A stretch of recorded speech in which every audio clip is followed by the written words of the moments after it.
오늘은 이제 G조 3차전, 네, 저희 전북을 응원하십시오. 전북이, 전북 좋죠. 너무 잘하잖아요, 지금.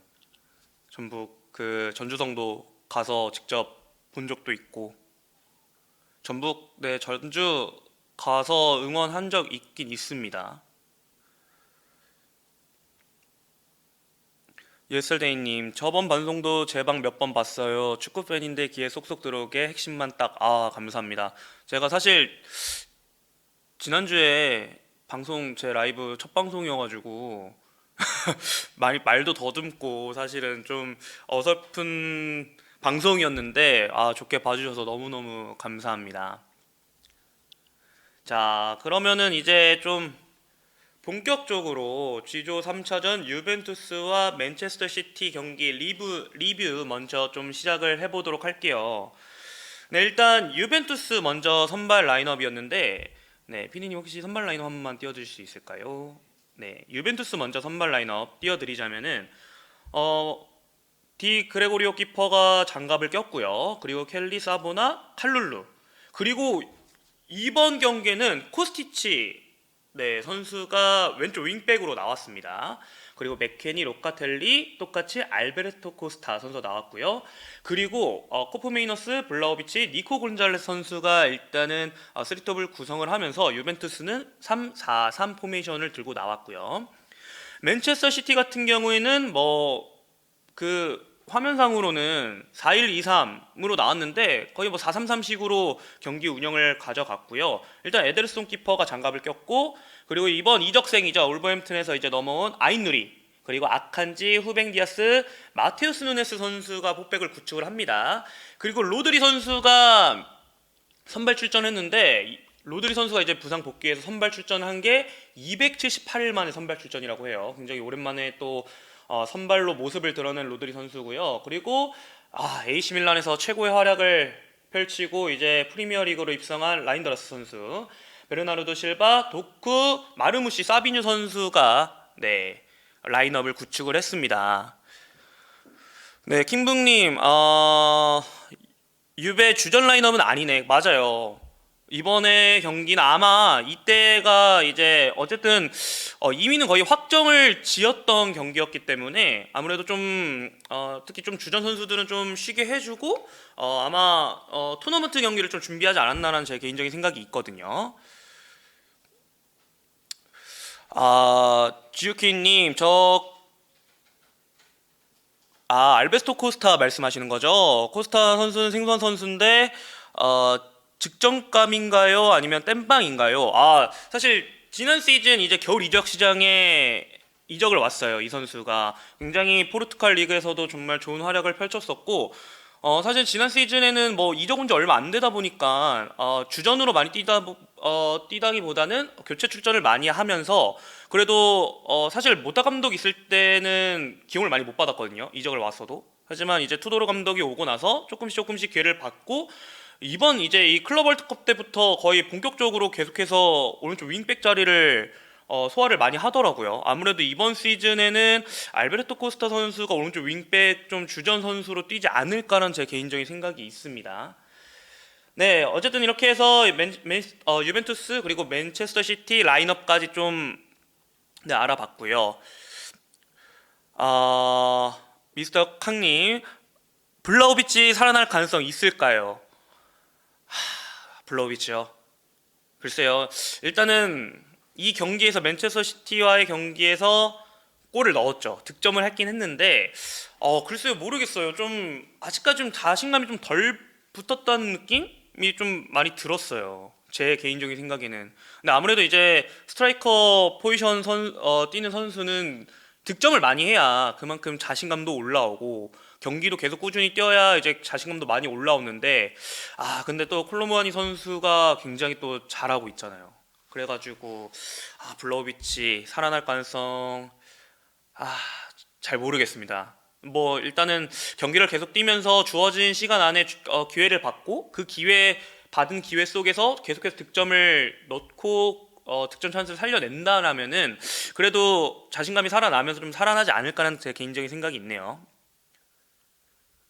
킹분님 맞으면 골 넣으면 폼 올라오는데 맞아요. 스트라이커는 공격수 특히 뭐 스트라이커 포지션뿐만 아니라 뭐 윙어 포지션 선수들도 공격 쪽에 있는 선수들은 득점을 한다면은 자신감이 올라옵니다.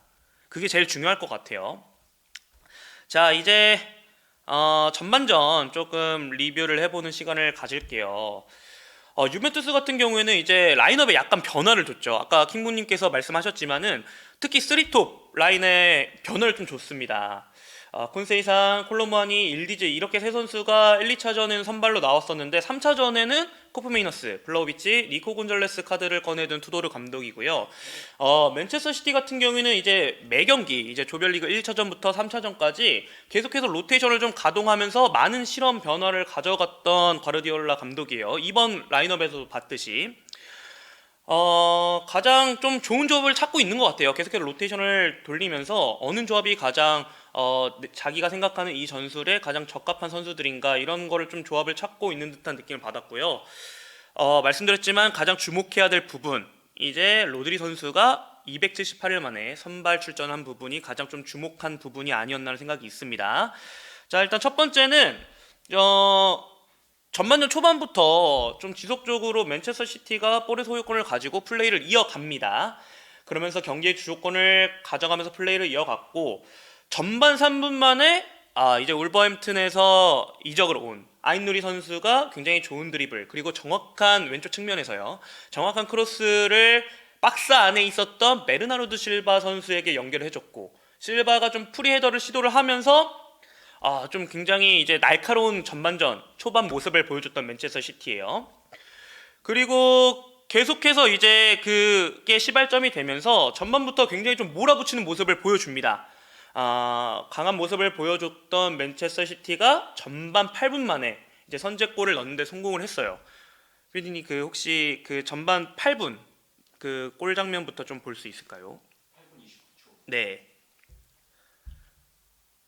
자, 이 장면 이제 제가 어떤 기사에서 이제 맨체스터 시티가 잘했던 골 장면 세 부분을 이제 이렇게 분석하는 장면이 있어서 이 이미지를 좀 보여드리면서 설명해드리면 굉장히 좋을 것 같다는 생각이 들어서 제가 좀 가지고 와봤습니다. 좀 첫 번째 골 장면은 세 장 사진이 있어요. 그걸 보면 좀 설명을 해드리도록 할게요.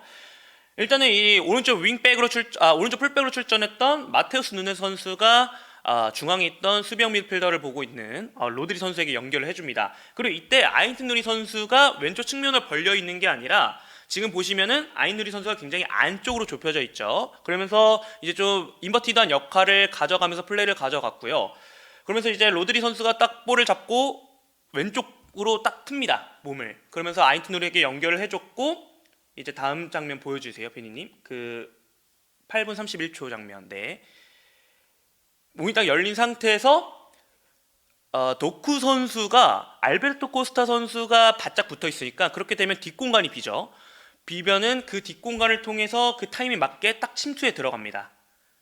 그렇게 되면서 이제 뒷공간으로 침투를 한 도쿠 선수가 볼을 잡고 칼루르 선수가 튀어나오니까 침착하게 안쪽으로 한번 친 다음에 반대편 포스트를 보면서 깔끔하게 밀어 넣으면서 선제골을 넣었던 장면이에요. 저는 사실은 이 장면에서 뭐 물론 맨체스터 시티 선수들의 플레이도 굉장히 좋았지만은 약간 아쉬운 부분을 설명을 해드리고 싶은 거는 오른쪽 윙백으로 선발 출전한 유벤투스의 알베르토 코스타 선수의 그 포지셔닝 자체가 조금 아쉬웠다는 생각이 들거든요. 피님 8분 31초 그 장면 한번 보여주세요. 사실 이때 이 장면을 보시게 되면은 아인트누리 선수가 지금 볼을 잡고 있잖아요. 볼을 잡고 있을 때 어떻게 잡고 있냐면은 정면을 향해서 잡고 있어요. 정면을 향해서 볼을 잡고 있다는 거는 그만큼 전진 패스를 시도할 수 있는 가능성이 굉장히 높다는 걸 뜻하는데 자, 지금 이 알베르토 코스타 선수의 포지셔닝이 좀 약간 잘못됐다는 생각이 들어요. 지금 같은 경우에는 조금 더 위치를 도쿠 선수에게 바짝 붙는 게 아니라 조금 더 라인을 맞추고 밑으로 내려와서 뒷공간을 주지 않고 패스가 횡패스로 가게끔 해줘야 되는데 너무 지금 도쿠 선수에게 바짝 붙다 보니까 그 사이 공간이 열리고 뒷공간이 많이 발생을 하면서 도쿠 선수가 굉장히 영리하게 자기가 붙으니까 뒷공간, 침투 움직임을 통해서 이 알베르토 코스타 선수를 쉽게 벗겨내면서 볼을 잡는 그런 장면이 나왔었거든요. 그렇기 때문에 알베르토 코스타 선수의 약간 포지셔닝만 잘 잡았더라면은 이게 조금 더 안쪽으로 당기고 밑으로 내려서 약간 라인을 맞춰주는 형식으로 포지셔닝을 잡았더라면은 아마 도쿠 선수가 침투하는 움직임이 나오지 않았을 수도 있어요. 그래서 이 부분이 약간 조금 아쉽지 않았나라는 생각이 있습니다. 네, 그리고 나서 이제 유벤투스 실점을 합니다. 아쉽게 실점을 하고 나서 좀 이른 시간에 실점을 내줬는데 곧바로 이제 오른쪽 측면에서 알베르토 코스타의 땅볼 크로스 그리고 블라우비치 선수의 슈팅이 나오면서 좀 공격적인 부분에서 예열을 했던 유벤투스예요. 그리고 나서 이제 선제 실점을 내주는 2분 만에 곧바로 유벤투스가 굉장히 동점골을 이른 시간에 넣는데 성공을 했습니다. 맨체스터 시티 후방 빌드업 장면이었는데 이때 골키퍼인 에덴 소킬퍼가 사실은 빌드업 능력 부분에서 좀 좋다고 평가를 많이 받고 있는데 사실 이번엔 좀 실수가 좀 많았거든요. 제가 경기를 봤었을 때. 그래서 에데른소 키퍼가 이제 볼을 잡고 전방으로 좀 연결을 해준다는 게 코프메이너 선수에게 그대로 너무나 정확하게 연결이 됐어요. 그렇게 되면서 코프메이너 선수가 굉장히 침착하게 볼을 잡고 컨트롤을 한 후에 자신에게 온 찬스를 놓치지 않고 깔끔하게 마무리를 지으면서 굉장히 팀에게 이른 시간에 동점골을 안겨주게 됐습니다. 이른 시간에 균형을 맞추는 데 성공한 유벤투스가 되겠고요. 분위기를 어느 정도 다시 가지고 오는데 성공을 했습니다. 자, 이 경기를 보고 약간 좀 제가 이거 유벤투스 굉장히 심상치 않다. 왜냐면 유벤투스가 1, 2차전 때 경기를 봤었을 때 굉장히 좋았어요. 경기력이 수비적 공수 밸런스적인 부분 굉장히 좋았었고요. 그러면서 이제 유벤투스가 지난 시즌과 달리 투도르 감독 체제에서 살아난 모습을 보여주는구나 라는 제 개인적인 생각이 있었어요. 임여리님, 해설위원님 해설이 아주 좋네요. 네, 감사합니다. 감사합니다. 스텔라님, 이번 스포티비 해설위원이에요. 세리아 리그 전문이에요. 한우준 해설위원님 반갑습니다. 반갑습니다, 스텔라님. 미스터 康님, 영주형 라이브에서는 볼 수 없는 깔끔한 화면. 네, 제가 다음 주 월요일부터 이제 송영주 위원님, 네, 라이브에 저도 이제 참여를 합니다, 같이. 네, 라라 영주도 많은 관심과 시청 부탁드리도록 하겠습니다. AGS님, 확실히 보는 눈이 다르네. 아마, 네, 제가 아직 해설위원 1년 차라 제가 막 좀 전술적인 부분이나 이런 경기를 보는 눈에 있어서 제가 좀 서툰 부분이 있는데 사실은 제가 선수 시절에 풀백 포지션을 봤어요. 윙백이랑 풀백 포지션을 봐가지고 그 풀백 포지션 선수들의 위치 포지셔닝 같은 경우는 그래도 네, 조금 좀 알 수 있습니다. 민스키님, 우준님 분석 탁월 역시 전문 위원님이시네요. 민스키님 감사합니다. 네, 킹부님, 에데르송은 아렐라라고 경기 보면은 맨시 주전급 키퍼는 아니던데. 사실 제가 아렐랄 경기를 보진 못했는데, 아렐랄 때도 좀 실수 많았나요, 킹부님? 생각보다 좀 아쉬운 장면이 있었나 보네요, 에데르송이. 네. GUK님, 에데르송 너무 못하던데 왜 펩은 에데르송을 계속 쓸까요? 다른 빌드업 잘하는 키퍼도 찾으면 많을 텐데 키퍼의 첫 번째 기본 선방 능력 아닌가요? 그렇죠. 사실 저도 뭐 좀 요즘에 이제 현대 축구에서 감독들이 골키퍼를 이제 굉장히 빌드업 능력이 좋은 키퍼를 많이 쓰는 경우가 많잖아요. 근데 사실 저도 뭐 빌드업도 잘하면 너무 좋죠. 골키퍼가 빌드업도 잘하고 굉장히 후방에서 볼이 왔을 때 안정적으로 볼 처리하는 것도 굉장히 좋지만 저도 이제 GUK님과 같은 마음이에요. 약간 그래도 골키퍼의 첫 번째 기본 능력은 제가 생각하기엔 빌드업도 빌드업이지만은 선방 능력이 가장 좋아야 된다는 생각이 들거든요.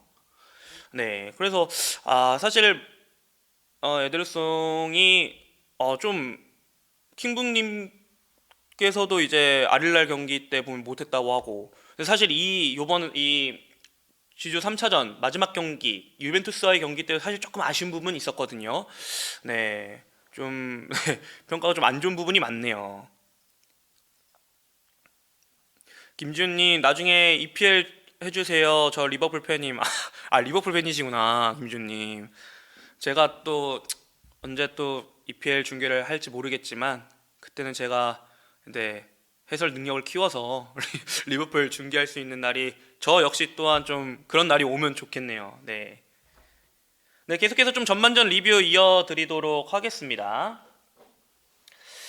이제 종점이 됐습니다. 네, 코프메이너 선수가 네, 에드른소 키퍼의 치명적인 패스를 잘 끊어낸 다음에 침착하게 동점골을 만들어 내면서 동점, 네, 경기 균형을 맞춘 데 성공한 유벤투스예요. 동점이 된 이후에는 양 팀이 약간 소강 상태로 진입을 하지만 역시 볼의 소유권은 계속해서 맨체스터 시티가 가지고 플레이를 했습니다.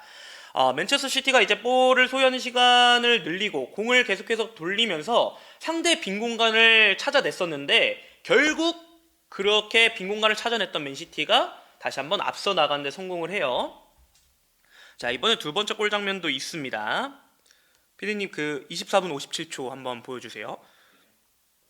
자, 이번에는 이 오른쪽 측면에서 오른쪽 측면에서 나왔어요. 오른쪽 측면에서 두 번째 골 장면이 나왔는데, 자, 지금은 사실 측면 수적 우위를 보시다시피 유벤투스가 좀 더 많이 가져가요. 3대2 상황인데 지금 이제 오른쪽 측면에서 사비뉴 선수가 볼을 잡고 있었고 수비형 미드필더인 로드리 선수가 아무래도 수비가 3명이 있다 보니까 좀 접근을 해주면서 어느 정도의 좀 균형을 맞춰주려고 사비뉴 선수를 도와주려고 접근을 해갑니다. 근데 여기서 유벤투스의 선수들이 좀 잘못된 부분이 로드리 선수 뒤에 지금 누가 있죠? 마테우스 누네 선수가 있습니다. 그리고 나서 지금 뒷공간을 보면은 이 뒷공간이 너무 많이 발생을 해요. 이 세 명의 선수들이 지금 뒷공간을 신경을 안 쓰고 로드리와 사비뉴 두 선수만 지금 체킹을 하고 있다는 부분이죠. 그렇게 되면서 네, 피디님 그 24분 59초 장면 한번 보여주세요. 그렇게 되면서 이제 마테우스 누네 선수가 영리하게 침투하는 움직임을 가져가는데 이때 뒤늦게 코프메이너 선수도 체킹을 하고 따라갑니다. 하지만 마테우스 누네 선수가 이때 그 좀 풀경기로 보시면 좀 어떤 부분을 가져가냐면은 좀 천천히 가다가 순간적인 스피드 변화를 통해서 블라우비치 선수를 따돌리거든요. 그렇게 되면서 이제 뒷공간으로 침투를 했던 마테우스 누네 선수가 볼을 잡게 됩니다. 피디님 25분 1초 장면 보여주세요. 네, 오른쪽 측면은 이제 뒷공간을 파고 들어가면서 마테우스 누네 선수가 볼을 잡았죠. 이때 이제 크로스를 올리는데 사실은 좀 크로스보다 주변에 맨시티 박스 안에 있는 맨시티 선수들이 그 공을 잘라내지 못하면서 사실은 어떻게 보면은 클리어링만 잘해냈더라면은 그냥 이거는 골이 안 들어갈 수 있는 상황이었는데 이게 칼루르 선수가 칼루르 선수가 이제 클리어링을 한다는 부분이 아쉽게도 자기 자신의 골문으로 향하게 되면서 자책골로 기록을 하게 됐어요. 사실 저 요즘 이건 웃긴 좀 에피소드인데 저도 칼루르 선수처럼 똑같이 고등학교 때 자책골을 넣은 적이 있어요. 사실 수비수 입장에선 몸의 방향이 지금 앞쪽을 보고 있는 게 아니라 자신의 골대 쪽으로 향하고 있잖아요. 그렇게 달려오고 있는 상황에서 크로스가 왔을 때 클리어링을 잘못하면은 이게 자신의 골대로 넣는 경우가 있거든요. 저 역시 마찬가지로 이 칼룰루 선수 이 장면을 보고 고등학교 때 똑같이 자책골을 넣었던 장면이 있는데 그때 장면이 좀 생각이 나더라고요. 네, AGS님 아릴랄 5대 리그급이라 생각을 하시나요? 근데 사실은 아릴랄 멤버 엄청 좋잖아요. 골키퍼 뭐 야신보누부터 시작을 해가지고 뭐 정말 센터백의 쿨리발리 그리고 또 누구 있죠? 후백 네베스, 미드필더 후백 네베스도 있고, 네, 엄청 좋잖아요, 사실은. 네. 5대 리그급. 네, 저는 사실은 아릴랄이, 사실 이번 16강전에 이제 맨시티랑 아릴랄이랑 붙었잖아요. 맨시티를 아릴랄이 격파를 했습니다. 어쨌든 지금 맨체스터 시티는 프리미어리그 중에서도 굉장히 최상위층에 있는 팀인데 그 팀을 상대로도 승리를 따냈다는 거는 네, 5대 리그급에 들어가도 손색이 없을 것 같다는 생각이 듭니다. GUK님 아까 좀 AGS님보다 위쪽에 있는 댓글이었는데 맨시티 아릴랄전은 야신부누가 너무 잘해서 더 대비돼서 애들성이 못해 보였어요. 그랬구나. 제가 사실 이 경기는 못 봤어요. 그냥 오늘 이 스튜디오에 오면서 그냥 소리로만 들었지 제가 그 경기 장면을 못 봤거든요. 한번 저도 경기 장면 한번 보도록 하겠습니다. 미스터 강님, 야신분이랑 너무 비교되거든요. 아, 그렇구나. 그 정도였구나. 킹분님, 크로스각 막히는 각인데 뭐지? 맞아요. 원래 막혔다니까요? 원래 막히는 각이었는데, 이게 칼룰루 선수가, 네, 아쉽게 클리어링을 좀 잘못해가지고, 자책골로, 네, 두 번째 실점을 내주게 된 유벤투스입니다. 자, 그리고 나서 이제 2대1로 결국 좀 리드를 하게 된 맨시티가 전반전 내내 계속해서 볼의 소유권을 가지고 오랫동안 유지를 하면서 공격을 시도를 했고요. 찬스를 많이 만들었어요. 찬스를 많이 만들었는데 아쉽게 추가골은 나오지 않으면서 전반전은 2대1로 마무리가 됐습니다. 네, 전반전 총 평가를 좀 해보자면은 맨체스터 시티 같은 경우에는 수비적으로 봤을 때 압박 강도, 타이밍, 활동량, 뭐 대인 수비 및 협력 수비 등 여러 수비 부분에서 좋은 모습을 보여줬던 게 사실이고요. 공격시로 봤을 때는 측면에서의 부분 전술, 선수들의 1대1 돌파 그리고 선수들의 이제 오프 더블 움직임 같은 그런 공격 쪽에서도 유벤투스보다는 더욱더 좋은 퀄리티의 모습을 보여줬던 맨체스터 시티라고 전 평가를 내렸습니다. 반면 유벤투스 같은 경우에는 모르겠어요. 이게 1, 2차전과 같이 쓰리톱을 바꿨잖아요. 코프 메이너스 그리고 니코 곤잘레스, 블라우비치 이 선수가 세 명의 선수가 나왔는데 주전 자원들을 좀 빼서 그런지 모르겠지만은 공격 시의 1대1적인 부분 그런 부분에서 굉장히 1, 2차전과 비교를 했을 때 좀 아쉽다는 생각이 들었고요. 제일 좀 중요한 부분은 전방자원들에게 사실은 침투 패스가 많이 못 들어갔어요. 그 부분은 뭐냐? 반대로 얘기를 드리자면은 맨체스터 시티가 그만큼 수비를 잘했다는 거죠. 네. 후방에서의 패스 미스도 좀 많았고요. 유벤투스가 맨체스터 시티의 강한 압박에 좀 어려움을 겪으면서 전방으로 볼 투입이 잘 되지 않았던 부분이 가장 좀 아쉬웠다고 생각이 듭니다. 그리고 이제 수비적으로 봤을 때도 뒷공간을 침투 계속 노렸거든요. 그 맨체스터 시티가 계속해서 뒷공간을 노렸는데 그거를 그 침투하는 선수를 계속해서 놓치는 부분 그리고 압박의 타이밍이나 템포가 1, 2차전 때만큼 조별리그 1, 2차전 때만큼 정확하고 좀 정확하고 좀 빠르고 타이밍이 잘 맞는 그런 모습이 나오지 않으면서 전반전에는 굉장히 유벤투스가 맨체스터 시티 상대로 좀 고전을 했던 전반전이라고 평가를 할 수 있을 것 같습니다. 사실은 제가 지난주에 물 없이 방송을 하니까 1시간 내내 하니까 목이 너무 아프더라고요. 그래서 좀 커피를 제가 준비를 했는데 좀 마시면서 하도록 하겠습니다. 네, 킹문님. 근데 아릴랄이 사우디리그 우승팀이 아님. 맞아요. 지난 시즌에 그 아리티아드가 했던 것 같은데 제 기억 속으로는 맞나요? 아마 제 기억 속으로는 아리티아드가 했을 거예요. 네. 주유키님, 아릴랄 뎁스는 얇지만 주전 풀 컨디션만 보면 레알하고도 경기력 비비고 맨시티로 이기는데 5대 리그급 팀은 맞는데 풀 전력만 봤을 때는 저도 그렇게 생각을 합니다. 정말 풀 전력으로 들어오면은 제가 봤을 때는 뭐 레알 마드리드와도 굉장히 비슷비슷한 비등비등한 경기를 펼쳤었고 맨시티를 이겨버렸으니까 제가 생각해도 역시 5대 리그급 팀 맞는 것 같아요. 그리고 요번에 감독이 이제 인터밀란을 잘 이끌었던 시모네 인자이 감독이 왔잖아요. 네, 그러면서 이제 더욱더 조직적이고 굉장히 팀을 탄탄하게 만들 수 있을 거라 제 개인적인 생각이 있습니다. 네, 킹구님 맞아요. 벤제마 캉테 있는 팀. 맞죠. 네, 아리티아드가 이제 지난 시즌에 사우디리그 우승을 했습니다. 제가 지난 시즌에 아릴랄이랑 알라스르 네 경기를 그 중계를 했었거든요. 저 이제 그 스포티비 해설위원 딱 들어오자마자 얼마 안 됐어. 제 해설위원 된 딱 두 번째 경기만에 그 경기를 했는데 팬들 열기 장난 아니고 그리고 워낙 뭐 수준급 선수들이 모여 있으니까 굉장히 경기 중계 재밌게 했던 기억이 있습니다. 어 AJS님 라이브 자주 하시나요? 저 이제 다음 주부터는 송영주 위원님이랑 같이 라라 영주 그 라이브도 같이 진행을 하고요. 수요일마다 이 한우준의 히든 플레이어 이 6시마다 계속해서 진행을 합니다. 네, 많은 시청과 관심 부탁드리도록 하겠습니다.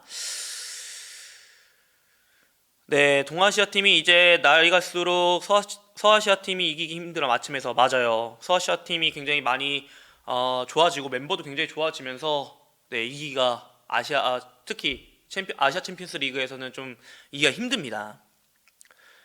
김지훈님, 네, 맨시티는 강팀인가요? 아, 강팀이죠. 맨시티 강팀이에요. 멤버 보강도 너무나 잘해가지고, 네, 좀 이따 제가 펩 가르디올라 감독이 이제 유벤투스전 직후 인터뷰한 내용을 제가 보여드릴 건데, 강팀이죠. 좋은 팀입니다. 요즘 살짝 예전 같지 않던데. 근데 이게 맞아요. 지난 시즌에 사실은 좀 커뮤니티 실드를 제외하고 메이저 대회는 우승 트로피를 하나 들어올리지 못했지만은 그래도 이제 막판에 갈수록 그래 조금씩 이제 나아지는 모습을 보여줬던 맨시티라고 생각이 들고요. 맨체스터 시티가 물론 이 아릴랄한테 져서 이제 탈락을 하긴 했지만은 그래도 네 이번 유벤투스전 경기를 봤었을 때는 확실히 능력이 있고 클래스가 있는 팀이구나라는 저는 생각이 들었습니다. 네. 킹문이 꾸레 형님 잘 모셔주세요. 네, 알겠습니다. 옆에서 잘 도와드리도록 하겠습니다. 킹문님 지난 시즌은 세대 교체 실패 플러스 부상 변동 컸음. 그렇죠. 그게 제일 컸어요. 그리고 사실 제가 생각하기에는 로드리 선수가 부상을 굉장히 심하게 당했었잖아요. 그 부분이 좀 아쉽다라고 생각이 들어요. 사실 이번 경기 로드리가 있으면서 아직 컨디션 자체가 100% 아닌 모습을 보여주긴 했지만은 그래도 로드리가 있음으로 해서 중원적으로 굉장히 후방 빌드업을 할 때나 위쪽으로 올라가서 뿌려주는 역할을 할 때 굉장히 안정적인 모습을 보여줬었거든요. 로드리 선수가 이번 유벤투스와의 경기에서. 그래서 유벤투스 경기에서 굉장히 컨디션은 100%는 아니었지만 그래도 꽤 생각보다 좋은 모습 보여줬고 계속해서 경기 감각이라던가 컨디션을 끌어올린다라면은 돌아오는 시즌, 다가오는 시즌에는 굉장히 더욱더 로드리가 좋은 모습을 보여줄 수 있을 거라는 생각이 듭니다. 한국의 퍼거스님 안녕하세요. 네, 클럽 월드컵 못 나가는 맨유를 보니 오장님보다 뒤틀리네요. 네, 기가 차서요. 10년 사이에 팀이 어쩌다 이렇게 무너졌는지 아유. 그렇죠. 사실 저희가 생각하는 이제 맨체스터 유나이티드는 뭐라 그럴까요? 박지성 선수 있었고 호날두, 루니, 캐리, 긱스, 플래처 이런 선수들이 있었을 때의 맨체스터 유나이티드 생각이 많이 나잖아요. 그렇죠? 저도 그렇게 생각하는데 좀 올라올 것 같기도 한데 계속해서 이게 이 뭐라 할까요? 이 벽이라 해야 될까요? 이 벽을 쉽게 못 넘고 있네요. 맨체스터 유나이티드가.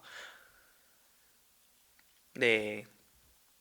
자, 이제 좀 후반전 얘기를 빠르게 좀 얘기를 해보도록 하겠습니다. 후반에는 시작하자마자 맨체스터 시티가 선수 변화를 가져갑니다. 최전방 스트라이커 포지션을 보면서 굉장히 좋은 활약 펼쳐줬던 마르무시 선수를 빼주고 드디어 엘링 홀란이 투입이 됩니다. 유벤투스보다 먼저 변화를 갔던 맨체스터 시티고요. 자, 후반 시작하자마자 또 위협적인 보여준 맨체스터 시티예요. 오른쪽 측면에서 베르나르도 실바가 뒷공간으로 침투하는 사비뉴 선수에게 연결을 해줬고 이어받은 사비뉴가 박스 안쪽에 있는 홀란드를 보고 굉장히 낮고 빠른 크로스를 연결했지만은 홀란드 발에 걸리지 못하면서 득점을 연결되지 못했지만은 굉장히 시작하자마자 날카로운 공격력을 보여줬던 맨체스터 시티입니다. 후반전도 역시 전반전과 마찬가지로 볼의 소유권을 좀 유지를 하고 경기를 주도했던 맨체스터 시티예요. 그러면서 결국 다시 한번 세 번째 득점을 골로 연결시키는 데 성공을 합니다. 피디님 혹시 51분 2초 장면 보여주세요. 자, 지금도 굉장히 유기적인 움직임을 사실은 이게 좀 라이브로 좀 동영상을 보면은 이게 좀 저도 설명하기 좀 쉬울 것 같고 이해하기 쉬우실 것 같은데 이 장면에서 보시다시피 지금은 왼쪽 측면 터치라인 플레이를 사비뉴 선수가 가져가고 있고요. 그리고 안쪽에 들어와 있는 선수가 바로 마테우스 누네스 선수입니다. 이 선수가 지금 안쪽으로 들어오면서 약간 인버티드한 역할을 가져가고 있죠. 네, 지금 후방에서는 그리고 후뱅 디아스 선수가 이제 오른쪽 측면 깊숙하게 벌려 있는 사비뉴 선수에게 볼을 연결을 해줍니다. 피디님 그리고 51분 5초 두 번째 장면 보여주세요. 그리고 사비뉴 선수가 볼을 받고 안쪽 약간 치고 들어오면서 중앙에서 볼을 받으러 튀어나오고 있는 라인더러스 선수를 봤는데 이 장면 약간 전에 제가 좀 설명을 해드릴 부분이 뭐냐면은 사실 라인더러스 멘트가 칼루루 선수예요. 근데 지금 칼루루 선수와 멀리 떨어져 있으면서 중앙 깊숙한 곳까지 라인더러스 선수가 볼을 받으러 오거든요. 그러다 보니까 지금 원래 이 선수의 멘트가 칼루루 선수인데 지금 이 선수가 애매한 위치 중앙 쪽으로 들어오다 보니까 유벤투스 선수들은 지금 어디다 튀어나온 거야 지금? 누가 잡아야 돼? 약간 이러면서 굉장히 프리하게 라인더러스 선수가 볼을 잡을 수 있는 포지션에 딱 배치가 되면서 볼을 잡습니다. 그리고 라인더러스 선수가 볼을 잡고 전진 드리블을 통해서 계속 치고 들어가다가 지금 또 쿠프메이너 선수와 지금 이제 맨체스터 시티 오른쪽 측면에는 마테우스 누네 선수가 있는데 이 선수가 지금은 어쨌든 지금 쿠프메이너 선수보다는 마테우스 누네 선수가 약간 더 스피드가 있는 선수다 보니까는 뒷공간이 많이 벌어져 있고 이 뒷공간을 파고 들어갑니다. 근데 여기서 마테우스 누네 선수가 굉장히 좋았던 부분이 뭐냐면은 측면 쪽으로 벌려 있다가 안쪽으로 좁혀 들어가면서 공을 받아요.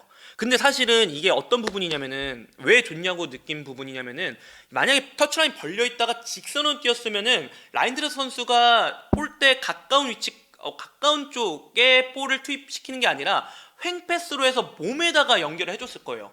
그렇게 되면은 결국 마테우스 누네 선수는 볼을 잡고 크로스 하던가 아니면 한번 접고 뭐 백패스를 하던가 이런 선택지가 있었을 텐데 마테우스 누네스 선수가 안쪽으로 파고 들어간 움직임을 통해서 골대와 더 가깝게 움직임을 가져가요.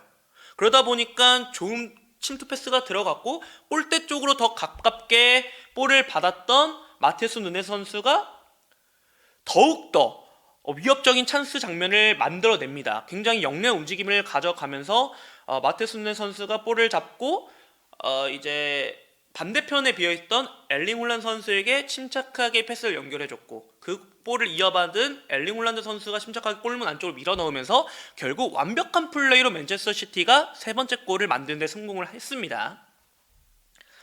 자, 거의 뭐 역시 전반전에도 그렇고 후반전에도 그렇고 맨체스터 시티가 더욱더 앞서는 모습을 보여줬죠. 네, 홀란은 이렇게 되면서 클럽 월드컵 3개 공격 포인트를 기록을 하게 돼요. 아라인과의 경기에서 한 골 1도움 그리고 이번 3차전에서도 한 골을 넣게 되면서 무려 홀란드는 클럽 월드컵에서 3개의 공격 포인트를 기록을 하게 됩니다. 후반 56분 이제 투도르 감독도 약간 변화를 생각한 것 같아요. 이대로 안 되겠다. 약간 변화를 줘야겠다라고 좀 생각이 든 것 같아요. 그래서 후반 56분에 이제 주전급 선수들을 대거 투입을 합니다. 알베르토 코스타, 로카텔리, 코프메이너 선수를 좀 빼주고 일디즈 캄비아소, 케프람티암을 투입을 하면서 좀 변화를 줬습니다. 확실히 일디즈 선수가 후반 교체 투입하자마자 코프메이너 선수보다는 약간 더 공격적인 드리블을 잘 칠 수 있는 선수잖아요. 그런 모습을 좀 보여주면서 자신감 있는 플레이를 교체 투입되자마자 좀 보여줬었던 장면이 좀 인상 깊었어요. 그리고 이제 3대1이 되다 보니까는 후반 중반 약간 좀 소강 상태로 접어들어요. 하지만 후반 66분에 유벤투스가 좀 찬스를 만들어냅니다. 완벽한 찬스가 만들어졌는데 어떤 장면이었냐면은 후방에서 디그레오 골키퍼가 후방에서 킥을 빵 때려줬고 중앙에서 공중볼로 약간 그 맨체스터 시티와 유벤투스 선수들이 우당탕탕하는 장면이 있어요. 그 장면에서 딱 떨어지는 생컷볼을 일디즈 선수가 딱 잡아내고 맨체스터 시티 수비 라인이 아무래도 우당탕탕하다 보니까 수비 라인이 갖춰져 있지 않을 거 아니에요. 약간 흐트러진 수비 뒷공간 틈을 타서 뒷공간으로 블라우비치가 침투를 합니다. 그 블라우비치를 보고 기가 막히게 일리즈 선수가 투입을 시키면서 1대1 찬스를 만들어 줬는데 블라우비치가 에데르송 키퍼에게 슈팅한 게 에데르송 키퍼에게 막히고 말면서 아쉽게 이 완벽한 찬스를 득점으로 연결시키지 못했습니다. 굉장히 좀 이 부분이 아쉽다고 생각이 들어요. 사실은 3대1이었기 때문에 그리고 좀 그래도 어쨌든 후반 66분이면은 따라가는 골을 이때 넣었더라면은 충분히 좀 분위기를 살려서 유벤투스가 변화를 만들어갈 수 있었을 텐데 이 부분을 살리지 못했던 게 굉장히 좀 제 개인적으로 아쉽다는 생각이 들어요. 네, 계속해서 좀 드릴게요. 찬스를 살리지 못한 유벤투스. 축구에선 이런 말이 있죠. 찬스 뒤에 위기가 찾아온다. 곧바로 또 맨체스터 시티에게는 오히려 기회가 찾아오게 됩니다. 네, 에데르송 키퍼가 후방에서 전방으로 한 번에 홀란드에게 연결을 해요. 홀란드 선수가 이때 전방에 있다가 오른쪽 측면으로 약간 빠져들어가는 움직임을 가져가요. 그걸 보고 이제 에데르송 키퍼가 정확하게 한 번에 길게 연결을 시켜줍니다.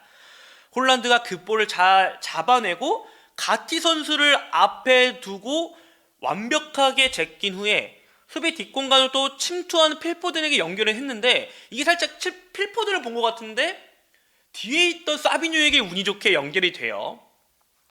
그래서 사비뉴 선수가 다시 필포든에게 연결을 해줬고 필포든이 쉽게 또 밀어넣으면서 완벽한 플레이로 득점을 네 번째 골 득점을 만들어낸 맨체스터 시티인데 저는 이 부분을 보고 어떤 느낌이 들었냐면은 양팀 스트라이커에 대한 역량 차이를 좀 볼 수 있었던 장면이다라고 저는 개인적으로 생각이 들거든요. 볼을 잡아놓는 퍼스트 터치부터 부드러운 드리블 이후에 정확하게 찬스를 좀 만들어주는 부분까지 이런 걸 해줄 수 있는 스트라이커가 팀에 있으면 얼마나 좀 많은 도움이 되는지를 한번 볼 수 있었던 엘링 홀란의 플레이였다고 생각이 듭니다. 사실은 저 이 장면에서도 저는 제가 또 수비 선수 출신이다 보니까 가티 선수의 좀 수비 포지션을 제가 좀 얘기를 드리고 싶어요. 가티 선수, 사실은 엘링 홀란 선수가 이제 왼발잡이 선수고 그러다 보면은 약간 왼발 각도를 주지 않게 왼발 슈팅이나 패스를 쉽게 나가지 못하게끔 포지션을 섰을 때 약간 그쵸 수비 선수 입장에서는 엘링 홀란이 자신의 왼쪽을 칠 수 있게끔 확실한 수비 포지셔닝을 가져갔어야 되는데 가티 선수가 이도 저도 아닌 수비 포지션을 가져갔거든요. 그러니까 양쪽을 다 열어준 거죠. 그러다 보니까 홀란 입장에서는 선택지가 많아집니다. 왼쪽으로 칠 수 있고 오른쪽으로 칠 수 있는 선택지가 굉장히 많아진데 홀란 선수가 왼발잡이잖아요. 그러다 보니까 오른쪽 측면에 섰을 때 거의 왼발잡이 선수들은 측면으로 많이 안 쳐요. 측면으로 안 치고 거의 안쪽으로 치고 들어간 드리블을 통해서 뭐 패스를 넣어준다던가 슈팅을 많이 때리는 그런 장면을 많이 만들거든요. 이번에도 역시 가티 선수가 좀 애매한 수비 포지셔닝을 가져가다 보니까 엘링 홀란 선수는 왼발잡이고 자신의 주발 쪽으로 편하게 패스나 드리블을 할 수 있는 왼쪽 안쪽으로 드리블을 친 후에 뒷공간을 침투하는 선수들을 보고 패스를 연결해주는 이런 찬스를 만들어주는 부분을 그런 모습들을 이제 보여주면서 좋은 플레이를 가져갔는데 물론 홀란 선수가 잘했지만 가티 선수를 완벽하게 1대1로 풀어내면서 찬스를 만들어준 부분 잘했지만은 아쉬웠던 부분은 가티 선수의 수비 포지셔닝이 이번에도 아쉬웠다라고 좀 설명을 드릴 수 있을 것 같습니다. 네, GUK님 챔스 못 나가는 것도 아니고 크롤은 첼시가 챔스 우승해서 리버풀도 못 나갔는데 맨유는 당연히 못 나가죠. 네. AGS님 손흥민 선수는 기량이 떨어진 걸까요? 아니면 감독 전술 문제일까요? 아쉽네요. 그러게요. 사실 지난 시즌에 손흥민 선수가 약간 물론 부상도 후반기에 있긴 있었었고 글쎄요. 저도 모르겠네요. 약간 기량이 떨어진 건지 아니면 감독의 전술적인 문제인 건지는 사실은 이건 손흥민 선수 개인만 알 거예요. 네. 그래서 제가 제 개인적으로 생각하기에는 약간 뭐라 해야 될까요? 팀이 많이 못 받쳐줬잖아요. 물론 토트넘이 지난 시즌에 유로파리그 우승을 했지만은 리그의 성적이 굉장히 좋지 못했고 공격적으로 제가 봤을 때는 좀 향하는 패스의 정확도라던가 이런 부분도 굉장히 좀 많이 부정확한 부분도 많았고 그러다 보니까 자연스럽게 팀이 저하되다 보니까 손흥민 선수도 약간 좀 플레이적인 측면에서 좀 떨어진 듯한 느낌이 있지 않았나 제 개인적으로 조심스럽게 좀 평가를 내려보겠습니다. 맨시티가 덕배를 대체를 해야 되는데 그 정도 할 수 있는 선수가 안 보이긴 함. 김북님이 말씀해 주셨는데 그렇죠. 근데 저는 사실 라인데르스 선수 있잖아요. 라인데르스 선수가 이제 조금 더 팀과 더 융화가 된다면은 그 부분을 뭐 뭐 물론 케빈 더바이너 선수만큼 뭐 다가오는 시즌에 100% 모습은 보여줄 수 없겠죠. 뭐 보여줄 수도 있고요. 하지만 저는 그걸 케빈 더바이너 선수를 대체할 수 있는 선수는 좀 비교를 해보자면 그래도 라인드레스 선수가 좀 그 역할을 해줄 수 있지 않을까라는 생각이 있습니다. 네, 라리꼬님, 네 안녕하세요, 반갑습니다.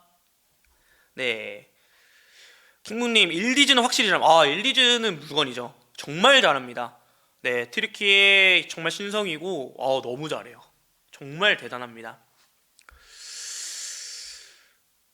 네, 지유케이님, 한준희 해설께서 투도르 수비 전술을 잘 짜는데 공격 전술은 좀 아쉽다고 하던데, 그렇죠. 사실은 뭐, 근데 아직까지 뭐 팀을 오랫동안 맡는 것도 아니었고, 투도르 감독이. 저는 아직까지 좀 투도르 감독이 시간이 필요하다는 생각이 들어요. 사실 저는 이제 지금 오늘 경기에서 조금 수비적인 부분을 얘기를 할 건데, 조금 확실한 전술이 좀 필요하다는 생각이 듭니다. 특히 강팀이랑 할 때. 사실 1, 2차전에서는 맨시티보다는 체급이 약한 팀을 상대로 경기를 했다 보니까 워낙 뭐 유벤투스가 압도하는 경기였고 그러다 보니까 전술적인 부분에서 잘 문제점이 드러나지 않았는데 제 개인적인 생각에는 이번 맨체스터 시티 체급이 굉장히 높은 팀과 상대로 경기를 했을 때는 전술적인 문제가 많이 드러났다고 생각이 들거든요. 그래서 그 부분은 제가 좀 이따가 이제 설명을 드리도록 하겠습니다. 네, 어쨌든 이번에 네 번째 골을 또 성공을 시킵니다. 네 번째 골을 성공시켰고 워낙 스코어 차이도 많이 벌어졌고 그러다 보니까 맨체스터 시티 선수들이 자신감이 올라와서 계속해서 밀어붙입니다. 그러면서 한 번 더 다섯 번째 골을 또 만들어내는데 성공을 해요. 이번엔 코너킥 상황이었는데 코너킥 상황에서 어, 박스 안쪽 있죠. 박스 안쪽에서 맨체스터 시티가 슈팅을 시도를 합니다. 하지만 디 그레고리오 키퍼에게 막히고 또 수비벽에 막혔습니다. 하지만 그 맞고 나온 세컨볼을 사비뉴 선수가 사실 주발이 왼발인데 이번에는 주발 왼발이 아닌 오른발로 기가 막히게 슈팅을 가져가면서 마지막 다섯 번째 골을 완성을 시켰습니다. 그렇게 되면서 사비뉴 선수는 이번 경기에서 한 골 1도움. 정말 이 오른쪽 윙포드로 출전해서 사비뉴 선수는 완벽한 퍼포먼스를 또 보여주게 됩니다. 너무나 좋은 퍼포먼스를 보여줬고요. 자, 사실 왼발잡이가 이 오른발로 정확한 임팩트 슈팅을 가져가기는 좀 쉽지가 않아요. 그런데 이번 이 다섯 번째 골을 봤을 때는 정말 정확하게 특히 정말 잘 때렸다고 생각이 드는 부분이 사실 자기 자신의 주발이 아니면은 발등에 정확하게 못 맞히면서 약간 빗 맞는 그런 상황이 많이 생기거든요. 근데 이 장면 한번 보셨으면 좋겠는 게 사비뉴 선수가 어떻게 때리냐면 발등이 아니라 약간 인사이드, 인프런트 쪽으로 정확하게 밀어 댑니다. 오히려 그렇게 되면 정확도가 더 높아지기 때문에 이 부분은 사비뉴 선수가 순간적으로 굉장히 판단을 잘했다는 생각이 들어요.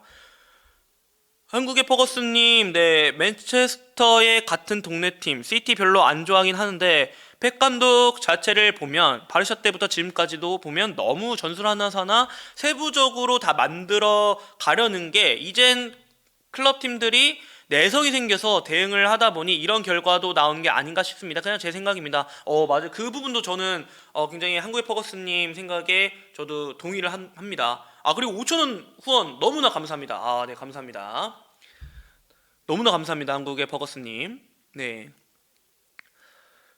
사실 그래서 그런지 모르겠지만 지난 시즌에 좀 좋지 않았던 맨체스터 시티가 좋지 않았을 때 보면은 이제 그런 부분들을 다른 상대편 프리미어리그 팀들이 좀 그런 부분을 많이 준비를 하고 나오지 않나는 생각이 들어요. 그러다 보니까 좀 많이 막히는 부분도 있었고요. 물론 아까 킹부님이 얘기하셨었나요? 좀 부상 변동도 있었고, 네, 그런 부분도 있었겠지만, 네, 저도 한국의 퍼거스님의 댓글에 좀 동의를 하는 편입니다. 네, 그리고 이제 거의 이제 후반 막판으로 흘러갑니다. 후반 막판 유벤투스가 한 점을 따라가는 모습을 이제 미국에 오신 유벤투스 팬분들에게 좀 보여주는데요. 왼쪽 측면에서 일디즈 선수, 이번에 또 일디즈 선수네요. 네, 일디즈가 마테스 누네스 선수를 완벽하게 따돌리고 중앙의 위치를 잘 잡고 있던 블라우비치에게 연결을 해줍니다. 그리고 블라우비치가 이번에는 1대1 찬스 장면에서 놓치지 않고 득점을 연결시키면서 유벤투스가 한 점을 넣는데 성공을 합니다. LG 선수 같은 경우에는 클럽 월드컵 3경기 연속 포인트를 기록을 하게 됐고요. 도움을 올리면서 이번 경기. 그리고 블라우비치 선수 같은 경우에는 2경기 연속골을 또 기록을 하게 되었습니다. 이후 양팀 별다른 장면은 없었습니다. 뭐 득점이 나오지도 않았고 그대로 경기는 5대2 맨체스터 시티의 대승으로 끝나면서 G조 1위는 맨체스터 시티. G조 2위는 이제 유벤투스가 기록을 하게 되었습니다. 자, 이제 경기 총평을 제가 좀 얘기를 해보려고 하는데 우선 맨체스터 시티부터 좀 얘기를 해볼게요. 맨체스터 시티는 공격 시에 피디님 혹시 잠시만요. 그 첫 번째 6분 3초 그 장면 좀 띄워줄 수 있을까요? 6분 3초 장면. 네, 맨체스터 시티가 이제 공격 시에 좀 좋았던 장면을 제가 설명을 드리고 싶은데 측면에서 3자 패스를 통한 부분 전술이라던가 그리고 윙을 안쪽으로 풀백을 바깥쪽으로 배치를 한다던가 아니면 반대로 윙을 바깥쪽으로 그리고 풀백을 안쪽으로 측면 포지셔닝의 변화를 가져가면서 유벤투스 선수들을 굉장히 혼란스럽게 만든 부분, 유벤투스의 수비 조직을 파괴를 하면서 공간을 만들었던 그런 플레이가 굉장히 좋았다는 생각이 들고요. 제가 지금 이제 화면에 좀 띄워드렸다시피 지금 이제 왼쪽 풀백 그리고 오른쪽 풀백을 보고 있는 아인누리 선수와 마테우스 누네 선수가 이렇게 측면 깊숙하게 배치가 되고 그리고 안쪽에는 도쿠 선수와 사비뉴 선수 양쪽 이제 측면 윙포드를 봤었던 도쿠 선수와 사비뉴 선수죠. 사비뉴 선수가 안쪽으로 들어오면서 이런 식으로 측면의 포지셔닝을 가져가던가 혹은 피디님 혹시 17분 49초 장면 한 번만 보여주세요. 네, 이제 이 장면에서는 또 위치가 바뀌죠. 측면 깊숙한 위치에는 도쿠 선수와 사비뉴 선수가 배치가 되어 있고요. 양쪽에. 그리고 이번에는 양쪽 풀백을 보고 있는 아인누리와 마테우스 누네 선수가 약간 중앙 쪽으로 들어오면서 인버티던 역할을 가져갑니다. 이런 측면 쪽에서의 구조 변화가 굉장히 잘 이루어졌다고 생각이 듭니다. 굉장히 좋았던 부분이라고 생각이 들고요. 그리고 또 공격시에 좋았던 부분은 지속적으로 맨체스터 시티 선수들이 빠른 템포로 패스로 계속해서 플레이를 가져가는 게 아니라 천천히 패스 템포를 좀 낮춘 후에 상대 수비가 압박을 걸어 들어와서 앞으로 튀어나왔을 때 그 타이밍에 맞춰서 뒷공간에 침투하는 선수들에게 전진 패스를 넣어주면서 수비 라인을 파괴하는 부분, 이런 부분이 굉장히 엄청나게 전 좋았다는 생각이 듭니다. 네, 그런 부분들이 공격 시에 굉장히 좋았다는 생각이 들고요. 수비 시에는 이제 압박의 템포, 조직적인 움직임을 통해서 유벤투스가 전방으로 쉽게 나오지 못하게끔 한 부분이 굉장히 좋았다는 생각이 들었고, 그리고 수비 시에도 압박의 템포, 조직적인 움직임, 그런 부분을 통해서 유벤투스가 쉽게 앞으로 전방으로 연결되지 못하게끔 굉장히 탄탄한 수비를 보여주면서 공수적으로 좀 좋은 모습을 더욱더 유벤투스보다는 많이 맨시티가 보여줬다라고 평가를 내릴 수 있을 것 같습니다. 네, 그리고 이제 좀 유벤투스 같은 경우에는 1, 2차전 이제 아라인과 했던 경기, 그 경기 때와 좀 보여줬던 1대1에서 선수들과 그 대인 1대1에서의 그런 자신감 부분이 너무나 나타나지 않아서 좀 아쉬웠고, 그리고 단단했던 수비 조직력이 보이지 않았던 부분이 너무나 아쉬웠습니다. 수비 컨셉이 이번 그 맨체스터 시티와의 경기에서는 유벤투스가 좀 하이프레싱 혹은 이제 미드블록을 세우면서 좀 지역수비, 이런 거를 좀 하이프레싱과 지역수비를 번갈아가면서 혼합해가면서 수비 형태를 가져갔었던 유벤투스였거든요. 근데 저는 오히려 이것보다는 완벽하게 좀 로우블록 밑으로 완벽하게 내려서서 수비를 해서 거기서 이제 볼을 뺏은 다음에, 왜냐면은 이제 공격 시에는 맨체스터 시티 선수들이 센터백까지 굉장히 높게 전진을 하잖아요. 굉장히 높게 전진을 하다 보니까 뒷공간이 많이 발생을 하다 보니까 오히려 로우 블록으로 내려서서 유벤투스가 내려서서 거기서 볼을 뺏은 다음에 빠른 공격 전개를 통해서 역습을 통해서 맨체스터 시티 선수들의 뒷공간, 수비라인 뒷공간을 노렸으면 어땠을까라는 제 개인적인 생각이 들었습니다. 결과적으로 좀 전술적으로 팀적으로 맨체스터 시티가 유벤투스보단 더 좋은 모습을 보이면서 승리를 가져갔던 경기라고 제 개인적으로는 이렇게 총평가를 내려봤습니다. 네. GUK님, 펩 요즘에는 교체 용병술에 대해서 많이 욕먹는데 너무 늦게 교체한다거나 아예 교체를 안 하니. 네, 일단은 클럽 월드컵 이번 이 유벤투스와의 경기에서는 모르겠어요. 계속해서 어쨌든 지금 이제 다가오는 시즌을 어쨌든 이 클럽 월드컵을 통해서 실험하고 준비하는 단계잖아요. 그러다 보니까 계속해서 좀 후반에 교체도 가져가고 적절한 시간에, 그리고 이번 경기에서 마르무시 전반전에 마르무시 빼고 후반전에 곧바로 혼란 투입한다던가 이러면서 조금 실험을 많이 하면서 교체도 제 개인적으로 생각에는 적절한 시간대에 교체 투입을 가져간다는 제 개인적으로 생각이 들거든요. 다가오는 시즌에는 리그 경기를 봤을 때 과르디올라 감독이 좀 어떤 교체에 대해서 어떻게 좀 가져가는지, 교체의 변화에 대해서 어떻게 좀 변화를 가져가는지는 한번 지켜봐야 되지 않을까라는 생각이 있습니다. 자, 이렇게 해서 맨체스터 시티와 유벤투스의 경기 리뷰 맞춰봤습니다. 네. 약 한 6분 정도 좀 남았는데 빠르게 이 경기의 히든 플레이어를 알아보는 시간을 가져보도록 할게요. 지난 시즌에도 지난 제가 방송에도 두 명의 선수 있었다고 했잖아요. 알베르토 코스타와 그리고 칼룰루 선수 있다고 했는데 이번 경기도 사실은 두 명의 선수가 제 마음속에 자리 잡았습니다. 그래서 이 경기 굉장히 이 부분에 대해서 고민을 많이 했는데 저는 바로 울버햄튼에서 이적해온 아인 누리 선수입니다.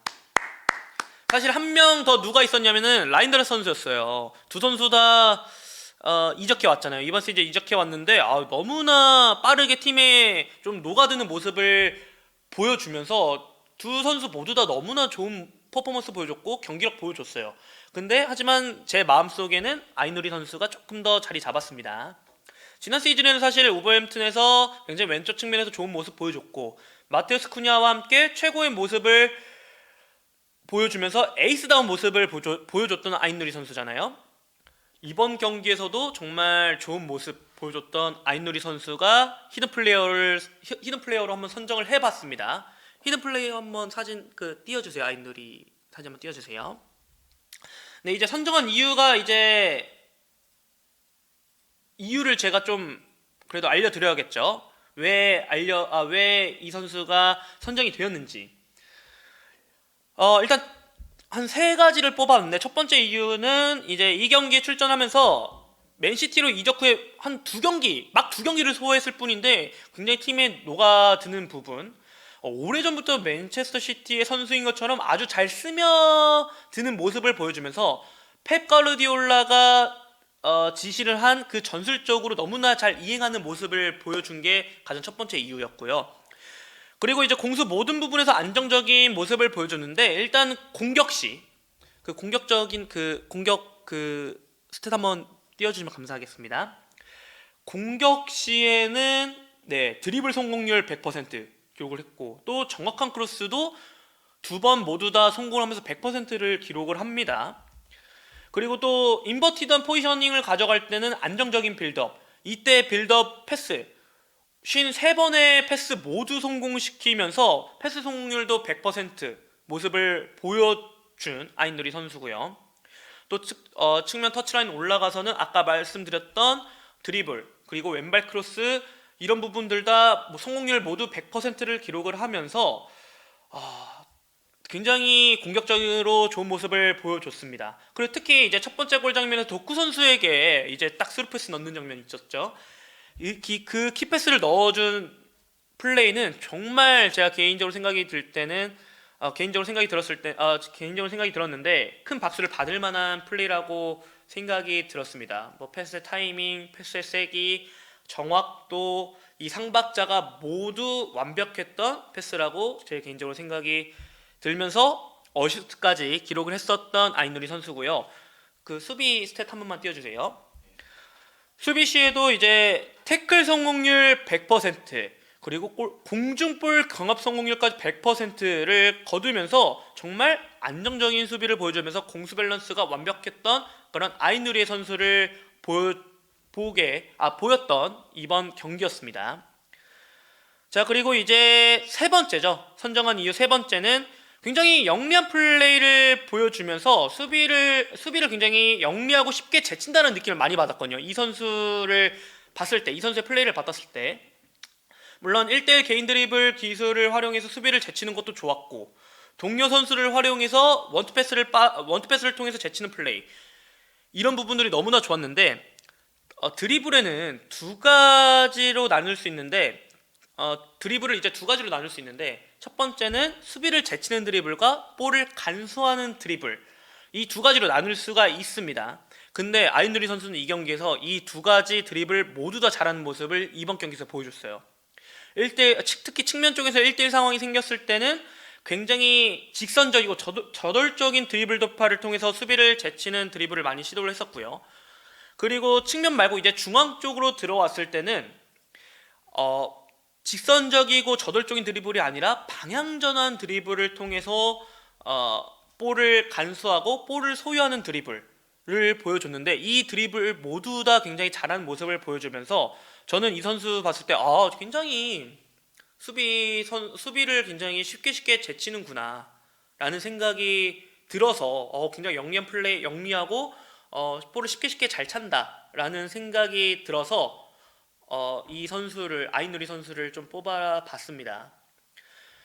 이렇게 제가 세 가지 이유, 선정한 이유를 설명해 드리면서 아이누리 선수가 왜 히든 플레이어로 뽑아봤는지, 선정을 시켰는지 설명해 드렸습니다.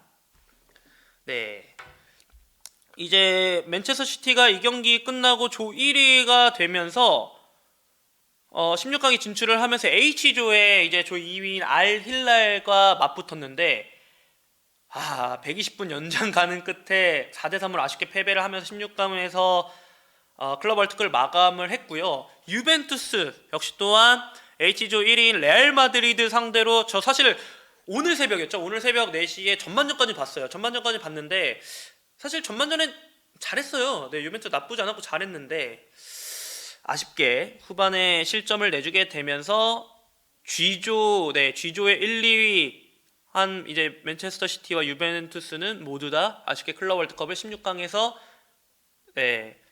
마감을 하게 되었습니다. 자, 이제 약 5분 정도 남았어요. 방송 종료 5분 정도 남았는데, 네, 데파첵스님, 맨시티 승리한다. 대마의 승률이 좋다. 맞습니다. 네. 자, GUK님, 지난 시즌에 아이누리, 케르케즈 누가 더 좋은 활약이었나요? 팀이 비주류라 풀 경기는 많이 못 봤어요. 사실은 제가 경기를 프리미어리그 경기보다는 사실 저도 세리아 경기를 많이 들어갔어요. 근데 본머스 경기는 제가 한 번도 중계를 못 들어갔는데 울버햄튼 경기는 제가 들어간 적이 있었거든요.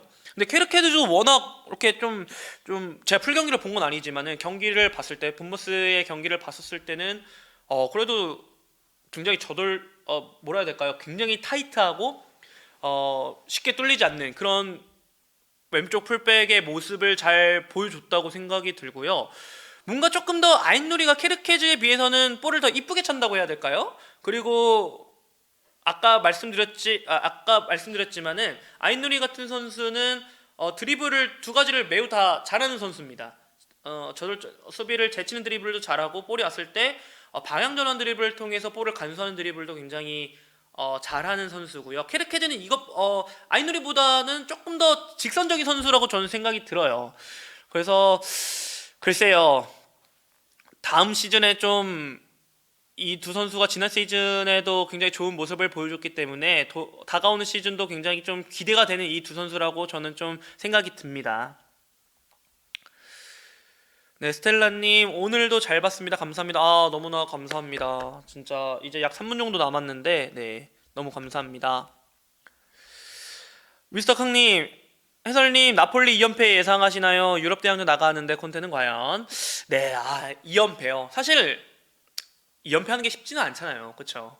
2연패하는 게 좀 쉽지는 않고 글쎄요, 이제 유럽 대항전 사실 나폴리가 지난 시즌에 좀 유리했다고 생각이 드는 게 다른 팀보다 좀 유리했다고 생각이 드는 게뭐 유벤투스도 그랬고 AC 밀란도 그랬고 인터 밀란도 그랬고 네 볼로냐도 그랬고 어쨌든 유럽 대항전을 다 병행을 하면서 시즌을 치렀었잖아요. 하지만 나폴리는 유럽 대항전을 병행을 하지 않았습니다.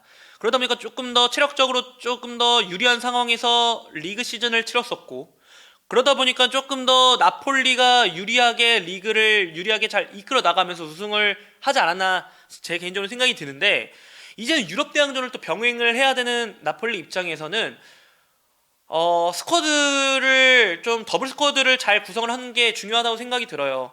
나폴리도 만약에 이번 이적 시장에 더블 스쿼드를 잘 구축을 한다면은 충분히 네 나폴리 2연패 가능하지 않을까 생각이 듭니다. 킹무님 수고하셨습니다. 킹무님 너무나 봐주셔서 감사하고요. 댓글 이렇게 많이 또 남겨주셔서 너무나 너무나 감사합니다. 네, 수고 많으셨습니다. 데파첵스님, 콘테 감독 첫 시즌 우승한다 이런 말이 있죠. 이번에도 역시 나폴리 이끌면서 첫 시즌 이끌자마자 또 우승을 했고요. 대단합니다. 네. 미스터 강님 수고하셨습니다. 수고하셨습니다. 댓글 남겨주셔서 너무너무 감사합니다. 데파체스님, 네, 이탈리아 축구는 캐리어보다 못하다. 월드컵도 못 나가는 것들. 네, 아무래도 또 유럽 지역 예선이 굉장히 빡빡한 팀들도 많고 하다 보니까, 그쵸. 이탈리아 나와야 되는데, 월드컵. 네. 이탈리아, 저도 이제 중계를 하면서 이탈리아 세리아 중계를 많이 들어가다 보니까 이탈리아 축구에 대해서 많이 관심을 가지게 된 게 사실이고요. 또 네이션스 리그 이탈리아 경기 중계를 또 들어가다 보니까 네, 이탈리아 축구가 좀 잘 됐으면 좋겠다라는 그런 좀 응원하는 마음도 저 개인적으로 가지고 있습니다. 네, 이제 7시 5분이 돼서 이제 한우준의 히든 플레이어는 여기서 좀 마무리를 하도록 하겠습니다, 여러분들. 네, 오늘도 좀 굉장히 봐주셔서 너무나 감사하고요. 매주 수요일마다 이제 한우준의 히든 플레이어로 이렇게 라이브 방송 진행할 거고 이제 원투펀치 채널이 아니라 풋볼 페나틱이라는 채널에서 제 이 유튜브 코너를 진행을 하기 때문에 풋볼 페나틱 굉장히 많은 관심과 시청 부탁드리고 다음 주부터 저 월요일 계속해서 말씀드리지만 라라 영주, 송영주 위원님 채널에 제가 또 출연을 하기 때문에 라라 영주 채널 또한 코너 또한 많은 관심과 시청 부탁드리도록 하겠습니다. 그럼 저는 다음 주 월요일에 또 송영주 위원님과 함께 찾아뵙도록 하겠습니다. 오늘 라이브 시청해주셔서 너무너무 감사합니다. 네, 안녕히 계세요, 여러분.